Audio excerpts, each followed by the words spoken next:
Selamat bertemu saudara-saudara Indonesia Muda Ursula Dharma Fakultas Psikologi.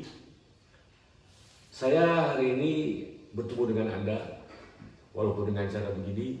Saya menyampaikan materi tentang filsafat manusia dari tempat bekerja saya, di ruangan kerja saya di Depok. Materi hari ini adalah materi pertemuan ketiga kalau kita berada di kelas. Tetapi ini berbicara tujuan instruksional khusus atau TIK yang kedua, sejarah singkat filsafat manusia. Saudara, seperti saya bertemu dengan Anda di kampus Gunadarma, bahwa kalau kita belajar filsafat manusia ini sangat menarik. Bagi saya menarik sekali. Mengapa tidak? Kalau kita berbicara filsafat, kan seperti dikatakan oleh Kiros, dengan kita belajar filsafat, kita akan berhasil menjadi insan-insan psikologi yang berpikir kritis, berpikir sistematis, berpikir metodologis, dan punya sikap bertoleransi dengan keyakinan orang dalam arti pandangan atau pengetahuan orang ataupun teori orang. Dengan kita belajar filsafat manusia, paling tidak, maka saudara-saudara akan belajar manusia menurut filsafat. Dan dalam hal ini menarik sekali, saudara akan dengan sendirinya mengetahui manusia dalam arti saudara sendiri sebagai manusia. Kita tahu bahwa dari filsafat manusia atau tujuan instruksional umum atau tujuan pengajaran umum dari filsafat manusia adalah agar mahasiswa dapat memahami dan mampu menjelaskan manusia dari sudut pandang filsafat dan mampu memahami manusia dari perspektif perkembangan ilmu dan teknologi modern.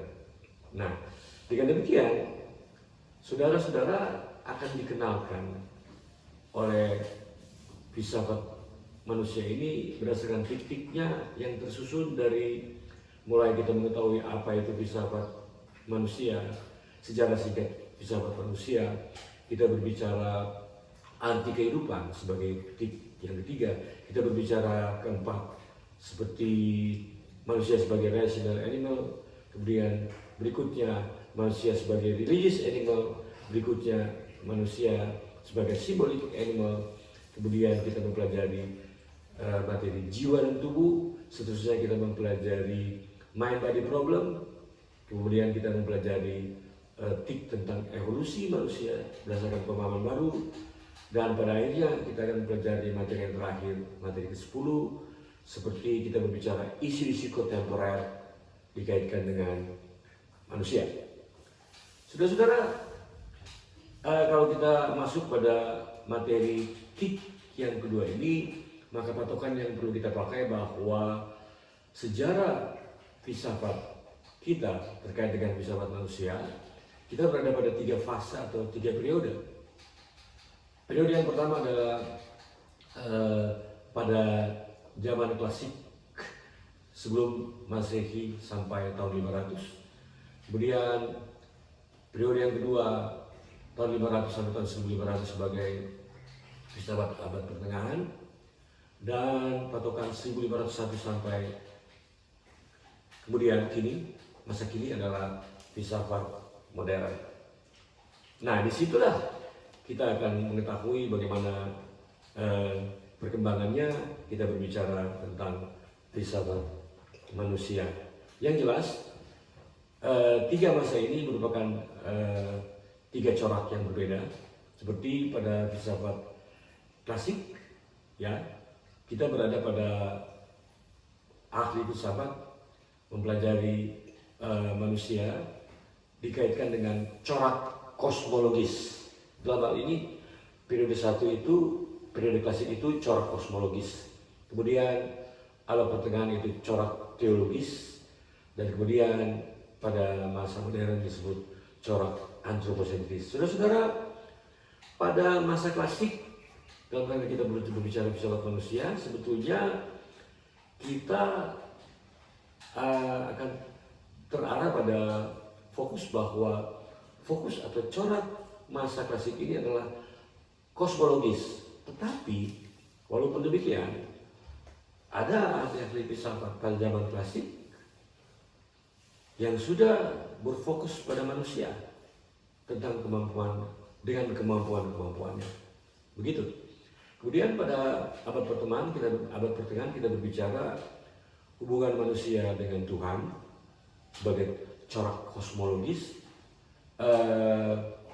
yang ditinggalkan, dalam hal ini corak kosmologis ditinggalkan, sudah masuk pada corak teologis, dan berbicara corak teologis ini terpusat pada bagaimana hubungan manusia berhubungan dengan Tuhannya.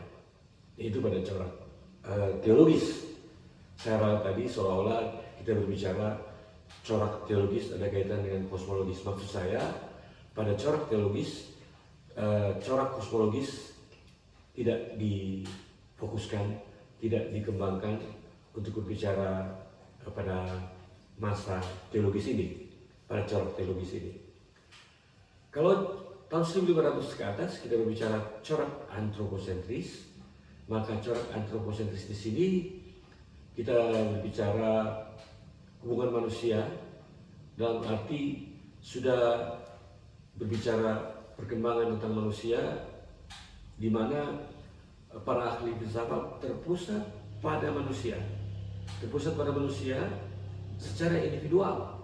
Di sini tentu ada berbicara kemampuan yang terkait dengan ilmu pengetahuan, menghasilkan ilmu atau dapat kita katakan sains, dan kemudian ada teknologi yang dihasilkan. Tetapi di antara kedua hal tersebut tentu ada metode penelitian. Itulah kemampuan manusia yang dikaitkan dengan corak. Tetapi saudara-saudara, kalau kita berbicara bab ini tentang filsafat manusia, maka kita memang betul-betul berbicara para filsuf dan ilmuwan telah berusaha untuk mengenal dan memahami manusia. Kalau kita berbicara sejarah filsafat manusia, tapi dalam kerangka pembahasan materi ini pada materi TIK sejarah singkat filsafat manusia, kita berpatokan pada Cassirer. Dia pada akhirnya memberikan ikhtisar bahwa sebagai bagian penutup dari perkembangan filsafat manusia, dia bilang bahwa sebetulnya filsafat manusia ini yang disajikan berdasarkan periodisasi filsafat Barat, ada masa klasik Yunani, ada masa abad pertengahan, dan masa modern ini. Tetapi dia menekankan dalam konteks ini ada krisis pengenalan diri manusia. Tetapi saudara-saudara, kalau kita berbicara perkembangan filsafat, maka dengan demikian Cassirer memang kritis sebagai filosof, sebagai orang yang menulis materi ini. Tetapi bagi saya, kalau kita pakai patokan T-Rocks, di mana kita belajar filsafat, kita akan memiliki toleransi dan menghargai keyakinan, pengetahuan, dan pandangan orang atau teori orang. Maka saya mengusulkan pada saudara-saudara, kita sebaiknya menghargai semua masa perkembangan filsafat manusia. Sebagai contohnya, kalau Cassirer menyatakan pada penutupnya, dia bilang bahwa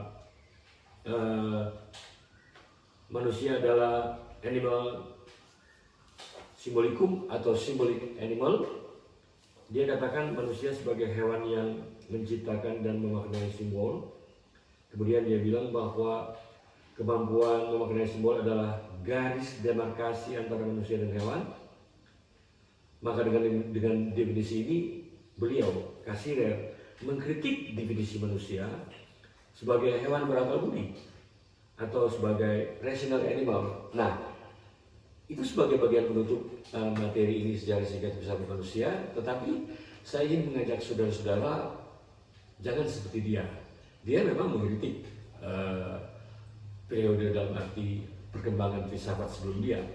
rational animal. Kan rational animal baru ada materi simbol religious animal, baru pada masa symbolic animal. Kasirer lebih berfokus pada symbolic animal, seolah-olah itu lebih melebihi potensi rational animal, materi rational animal. Tapi menurut saya, materi apapun yang ada di materi filsafat manusia, sejarah singkat substansi filsafat manusia, mari kita hargai bersama-sama, dan ini akan menjadi pengetahuan yang komplit bagi saudara-saudara sebagai insan psikologi. Baik saudara-saudara, saya lanjut. Untuk menghemat waktu, saya ingin menyampaikan bahwa untuk materi ini tentang filsafat manusia dalam arti perkembangan, ya perkembangannya, saya tidak menekankan untuk bicara komplit semua periode atau semua corak filsafat, tetapi saya akan hanya menyinggung corak filsafat klasik, kemudian saya loncat ke corak filsafat modern. Ya. Baik. Pada masa klasik di Yunani, saudara-saudara, sebagai corak filsafat yang pertama, filsafat klasik, saudara akan menemukan materi yang berjudul oracle di Delphi. Oracle itu seorang peramal, dan Delphi itu adalah suatu tempat di Yunani yang ada tempat beribadah. Ya, dan di zaman klasik ini disebutkan telah ada perhatian dari Vijay yang di situ bertempat oracle di tempat beribadah. Nah, di situ disebutkan bahwa oracle sebagai peramal, dia sudah menyampaikan pandangan yang sangat terkenal, yaitu kenalilah dirimu, ya, noti seton. Ya, itu Nostete ipsum, itu berbicara bahwa sebetulnya pada zaman klasik itu, coba Anda bayangkan, 500-an sebelum Masehi sudah ada orang yang berbicara itu. Itu berarti bahwa sudah ada perhatian pada saat itu tentang manusia. Kemudian kenalilah dirimu itu dikembangkan, digaungkan kembali oleh banyak tokoh, oleh filsuf Yunani seperti Heraklitus, dan khususnya Socrates. Saya pikir sudah tahu Socrates sangat terkenal. Dari sekolah sebelumnya Anda sudah belajar, dari filsafat umum Anda sudah tahu siapa Socrates. Nah, dari sudut pandang sejarah filsafat manusia, mengapa kita menyebutkan oracle sebagai peramal yang ada hubungan dengan gaib, namanya ramal, ya, meramal nasib dan sebagainya, itu kan ada hubungan dengan hal yang kalau dulu secara sains tentu itu bisa bertolak belakang. Tetapi materi ini disampaikan pada Anda berhubungan dengan oracle karena kita dalam konteks berbicara perkembangan filsafat manusia. Ya, dengan demikian ini perlu diangkat. Pada saat itu, pada zaman klasik sudah ada orang berperhatian kepada manusia. Saya ulang, Delphi adalah kuil keramat utama di Yunani, tempat pemujaan dewa Zeus. Sebagai tanda-tanda keramat yang saya bilang bisa saja bertolak dengan sains, tapi kita terima karena ini merupakan perhatian awal tentang manusia. Maka sebagai contoh, tanda-tanda keramat dicontohkan dengan bila kambing-kambing, ya tentu kambing-kambing kalau kita sebut makanan enak dibikin sate, tapi oke lah kita bercerita tentang filsafat manusia. Kalau kambing-kambing dibawa pengembalanya ke tempat dia ada kuil ini yang lokasinya kuil, ya, maka tiba-tiba ketika sampai di situ kambing-kambing langsung mengembik dan melompat-lompat seperti kena guna-guna. Ini kan berdasarkan dengan sains, yang berdasarkan kebenaran dan rasional bisa saja bertolak belakang. Tetapi oke lah, kita terima ini sebagai penjelasan awal tentang perhatian kita tentang manusia. Nah, gembala yang membawa kambing-kambing itu bisa bertindak seperti kesurupan. Sudah tahu kalau berbicara seperti kesurupan dalam psikologi, bisa kita berbicara psikologi abnormal, dan itu merupakan perhatian yang berhubungan dengan sesuatu yang tentu tidak berbicara psikologi rasional. Ada juga hal yang berbicara yang lebih tegas, kita berbicara parapsikologi. Ini boleh saja berbicara tentang kesurupan. Itu lebih masuk, lebih fokus kalau kita berbicara kesurupan dengan parapsikologi. Namun kalau kita berbicara parapsikologi masih ada kontroversi apakah parapsikologi itu bisa digolongkan sebagai ilmu psikologi dewasa ini. Jadi saudara-saudara, kalau saya kaitkan dengan para gembala ya yang ada di situ, maka ini dikaitkan dengan si gembala atau orang yang mengalami kesurupan. Dia dikaitkan dengan orang yang bersangkutan mendapat penglihatan, boleh meramal, dan bisa tak sadarkan diri. Ini diyakini terjadi kontak manusia dengan dewa, hingga kuil dibangun penduduk di situ.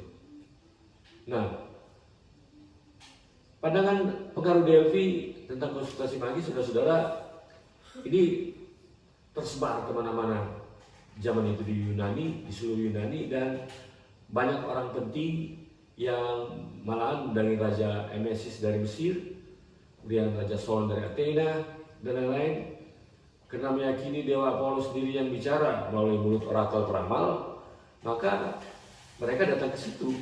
Nah, sebagai praktek dalam kepentingan ramal, sang orakel biasanya menjawab pertanyaan sambil mengunyah daun salam. Dan jawaban-jawaban orakel diterjemahkan oleh para imam atau pendeta di kuil itu. Sudah tahu kalau menggunakan daun salam. Orang Sunda kan tahu apa itu daun salam ya. Orang Sunda yang memakan daun-daunan yang sehat tentu mengerti daun salam. Nah, saudara-saudara, perkembangannya konsultasi magis berlangsung hanya satu sesi dalam setiap tahun pada tanggal 7 Februari sebagai hari lahir Apollo. Tetapi karena setelah populer tentang konsultasi ini, peramalan ini, maka konsultasi dilakukan sudah tiap hari ke-7 setiap bulan antara bulan Februari dan November. Karena saking populernya orakel sebagai peramal. Nah, orakel itu biasanya dia adalah seorang wanita perawan umur 13-16 tahun. Tentu kalau kita berbicara umur wanita muda, tentu kita terkait dengan konsep kesucian. Tapi kemudian juga dianggap wanita yang sudah berumur 50 tahun, karena kan sudah populer, itu sudah tentu ada banyak peramalan. Secara arkeologis, maka penyembahan di Delphi sudah berusia lebih muda, sekitar 1600 tahun sebelum Masehi, dan berlangsung lebih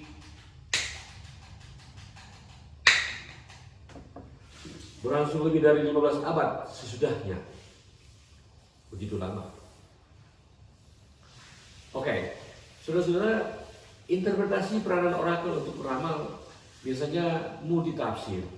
Karena apa yang dia sampaikan, misalnya ada laporan dari Herodotus, pernah Raja Croesus dari Lydia 560 sebelum Masehi datang ke Delphi bertanya ke orakel tentang nasib kerajaannya kalau menyerang Persia.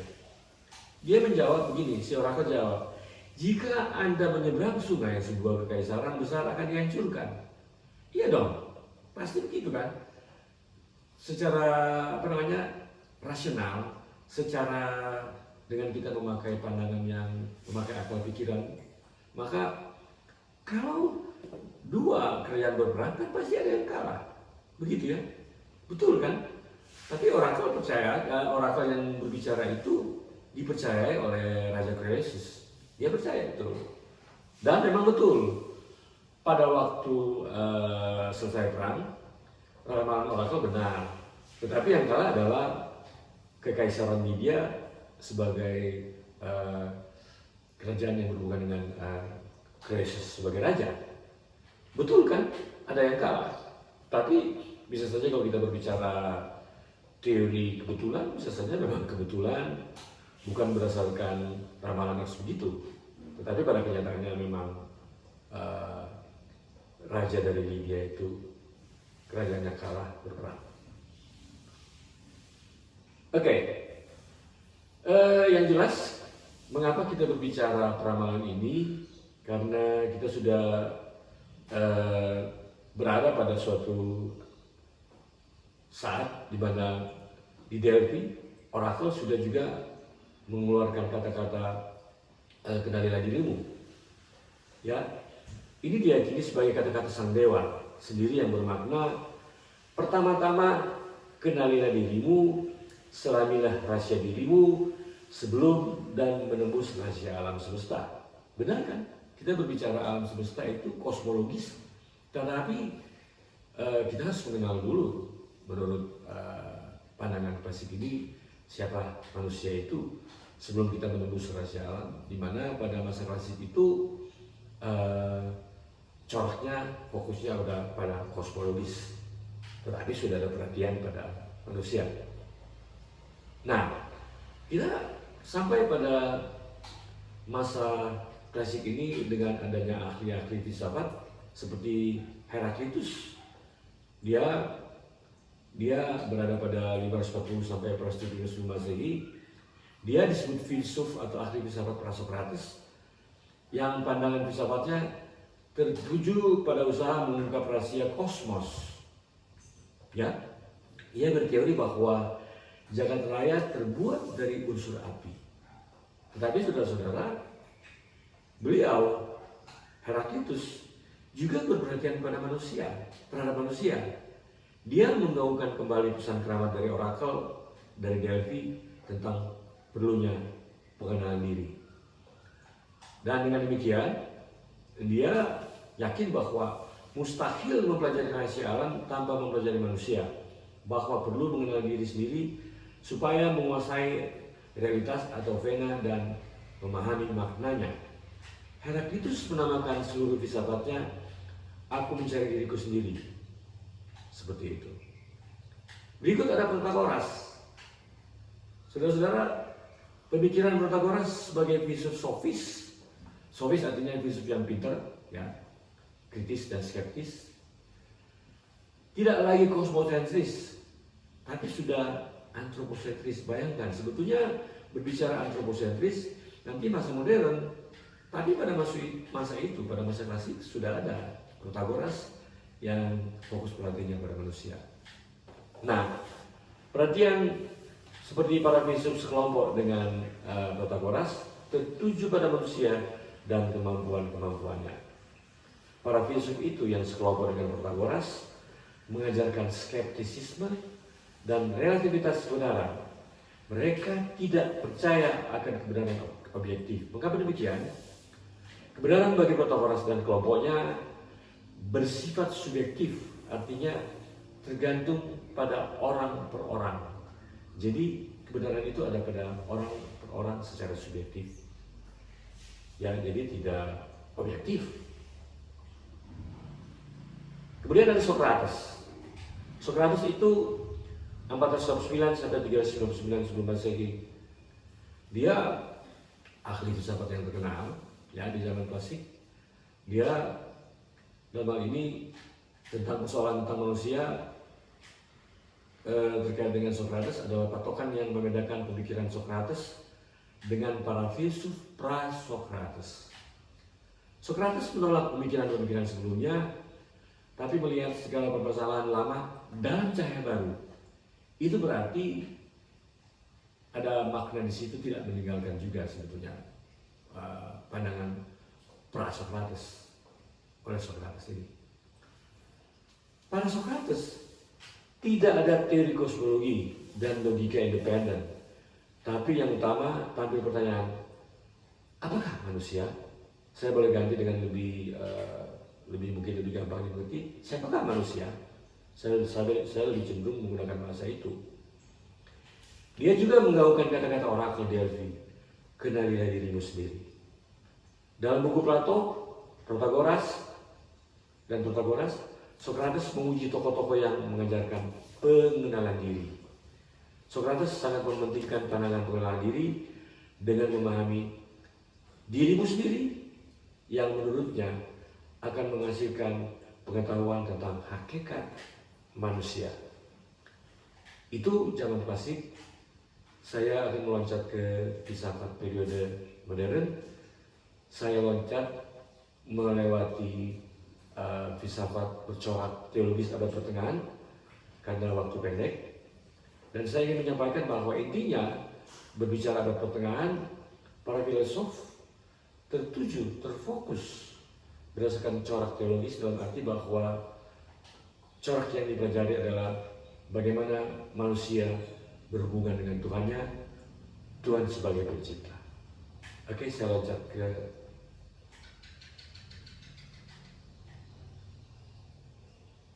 filsafat abad modern.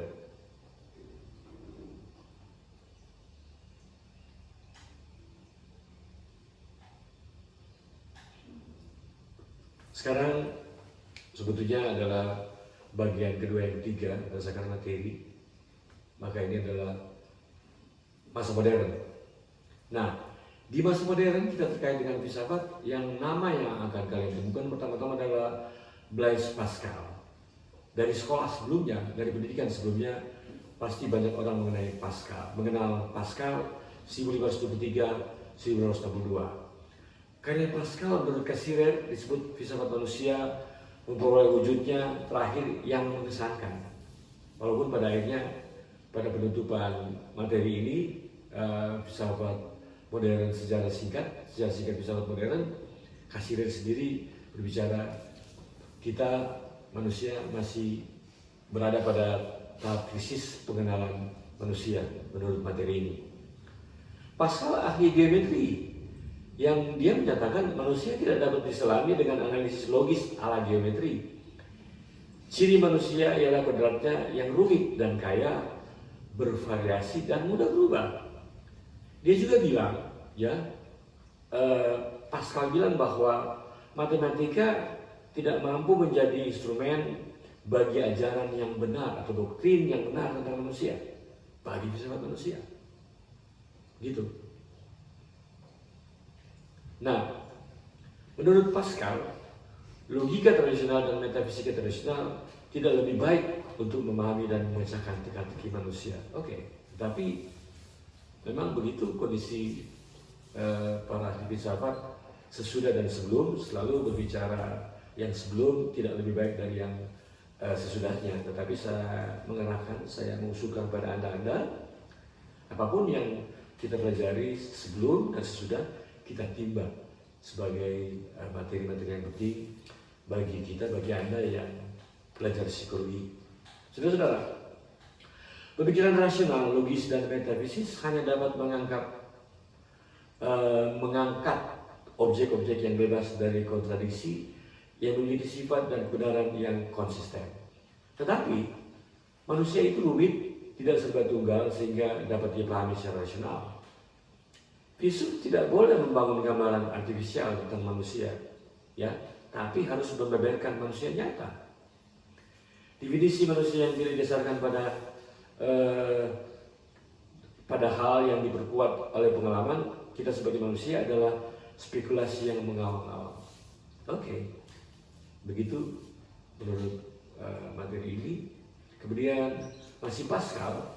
Menurut Pascal hanya ada satu pendekatan terhadap rahasia kodrat manusia, yaitu agama. Nah, di sini kita ketemu, walaupun dia sudah berada pada masa modern, tetapi tidak terlepas dengan filsafat abad pertengahan secara teologis, kan? Dia tidak melupakan kodrat manusia. Pendekatan terhadap rahasia kodrat manusia dengan melupakan agama. Justru dia menganggap bahwa hanya ada satu pendekatan terhadap rahasia kodrat manusia, yaitu agama. Ini penting bagi Anda. Memang betul, saya menemukan ada dua orang mahasiswa seketika 8-9 tahun yang lalu saya berada di Gunadarma. Saya bertemu dengan dua orang yang dengan belajar filsafat mereka terpeleset dan tidak percaya Tuhan dan berdebat dengan saya. Saya menekankan masa teologis itu kuat, kemudian saya menjelaskan agama-agama besar secara Islami dan lain-lain kepada mereka. Dan pada akhirnya saya memberi contoh, coba saudara tarik nafas, dua orang itu dalam periode yang berbeda, 8 tahun dan 9 tahun yang lalu.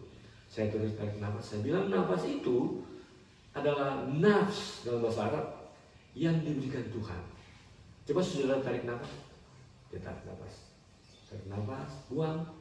Saudara-saudara, kalau saudara bangun pagi dan saudara dalam arti sudah tidak berada dalam arti kehidupan yang nyata, artinya saudara sudah meninggal, ya, saudara tidak bangun lagi, pada waktu bangun pagi saudara tidak bangun lagi, maka saudara sudah meninggal.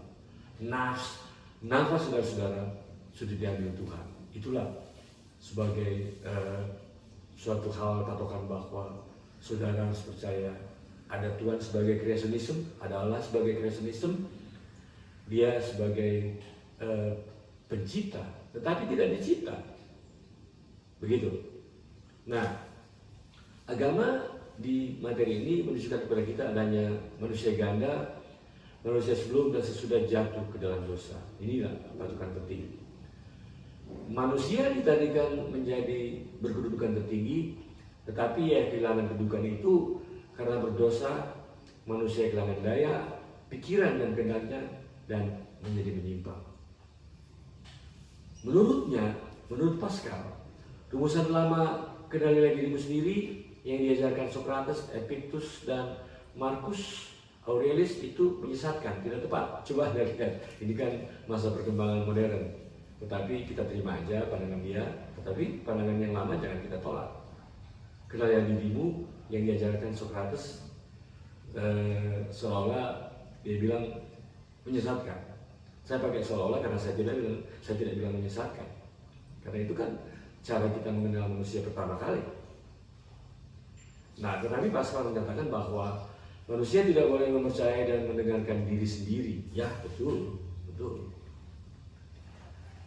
Tetapi kan apa patokan tentang bagaimana mengenal manusia sebelumnya dipakailah, karena itu pada awal-awal untuk menjelaskan sejarah filsafat manusia bahwa pada zaman sebelum masih klasik sudah ada tanda-tanda pada zaman itu orang atau filsuf mengajak kita harus mempelajari manusia, mengenal diri kita sebagai manusia. Menurut Pascal, agar manusia mendengar suara yang lebih benar, lebih luhur, dinyatakan dalam ekspresi tulisannya sebagai berikut, yang saya sengaja menulis ini sebagai hal yang penting. Saya akan bacakan dengan intonasi yang tidak terlalu meninggi, tetapi dengan tegas. Seperti ini apa yang dikatakan oleh Pascal sebagai ekspresinya tentang bagaimana manusia mendengar suara yang lebih benar. Bagaimana agar manusia mendengar suara yang lebih benar? Dia bilang begini, akan jadi apa kau nanti? Kau berarti manusia kan? Oh manusia, kau yang mencari jawab tentang keadaanmu yang sesungguhnya hanya dengan rasio kodrati, maka ketahuilah manusia yang tinggi hati, betapa paradoksnya dirimu sendiri itu bagimu. Berendah hatilah rasio yang tanpa daya, berdiamlah dirimu kodrat yang dungu. Ketahuilah bahwa keunggulan manusia atas dirinya tak terbayangkan. Dengar saja dari Tuhanmu kondisimu yang sesungguhnya yang tidak kau ketahui. Sampai di situ titik.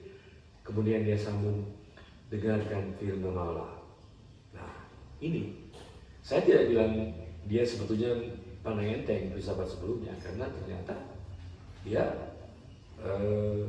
di sini menunjukkan dia terfokus juga pada filsafat abad pertengahan yang fokusnya pada corak teologis.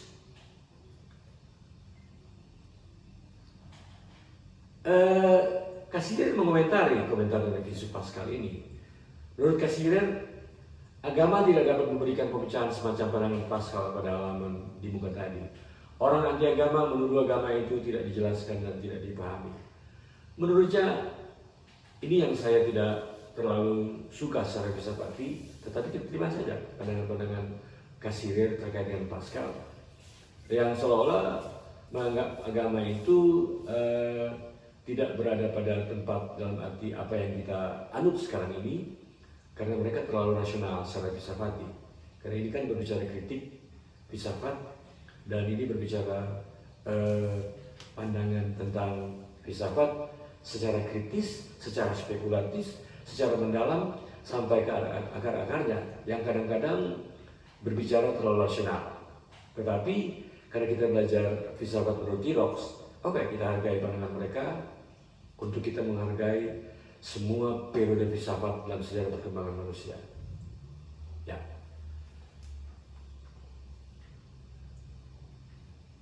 Kita berada pada materi yang akhir. Kita loncat pada penutupnya, maka kita akan lihat bahwa Cassirer dia berbicara hal sebagai bagian yang penutup di sini, bahwa pada akhirnya dia berbicara bahwa pada zaman sampai zaman modern di periode filsafat ini, kita para teolog, ilmuwan, politikawan, sosiolog, biolog, psikolog, ahli psikologi maksudnya, etnolog sebagai ahli antropologi, ekonom, mendekati masalah dari sudut pandangan masing-masing, maka tidak mungkin menggabungkan segala perspektif itu. Dalam satu bidang saja ada perbedaan prinsip ilmiah yang diikuti. Begitu menurut mereka, menurut Cassirer, bukan mereka. Menurut Cassirer, tidak pernah ada begitu banyak sumber pengetahuan tentang kodrat manusia seperti di zaman sekarang. Psikologi, etnologi, antropologi, dan sejarah telah menumpuk fakta-fakta begitu banyak yang masih terus bertambah. Instrumen-instrumen teknik untuk observasi dan percobaan sudah diperbaiki. Daya analisis kita semakin tajam dan mendalam. Tapi coba kita perhatikan, tapi kita belum menemukan metode untuk menguasai dan mengorganisasi bahan-bahan itu. Begitu dia bilang, Cassirer bilang. Kelimpahan kita akan fakta-fakta tidak dengan sendirinya berarti kelimpahan akan pemikiran-pemikiran. Begitu. Tetapi ada kalimat yang lebih sebagai bagian untuk menyimpulkan bagian penutup ini. Cassirer menggarisbawahi adanya krisis pengenalan diri manusia. Padahal pengenalan diri merupakan prasyarat utama untuk realisasi diri. Jadi, krisis pengenalan diri mengakibatkan realisasi diri terhambat, bahkan mandek.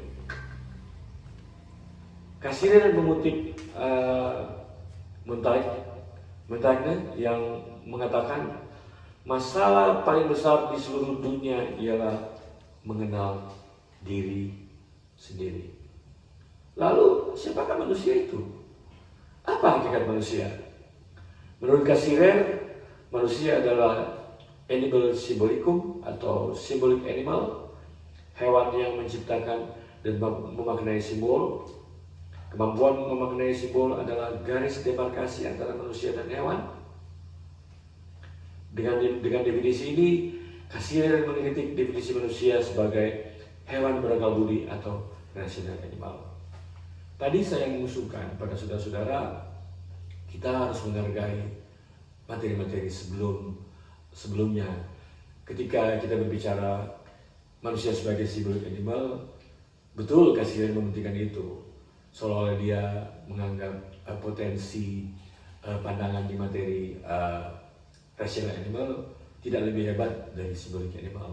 Tetapi saya menganggap ini adalah suatu kesatuan hubungan, proses, sampai kita tiba pada materi-materi kelanjutan dalam arti pada masa modern untuk kita mengenal siapa manusia itu. Ya, demikian pandangan singkat saya penyampaian materi tentang filsafat manusia, sejarah filsafat manusia yang saya sebut tadi terjadi di dalam 3 corak, yaitu corak klasik kosmologis, tapi sudah ada perhatian kepada manusia. Kemudian corak teologis, corak yang dimana manusia berhubungan, memusatkan perhatian pada hubungan manusia dengan Tuhannya, dan pada masa modern corak antroposentris, di mana para filosof terpusat pada manusia itu sebagai individu yang punya kemampuan, yang pada akhirnya pada masa modern dikaitkan dengan ada kemampuan menghasilkan keilmuan, menghasilkan teknologi, yang diantara itu dari ilmu dan teknologi dan sebelum keilmuan ada metode penelitian. Sekian, sampai kita bertemu di lain materi.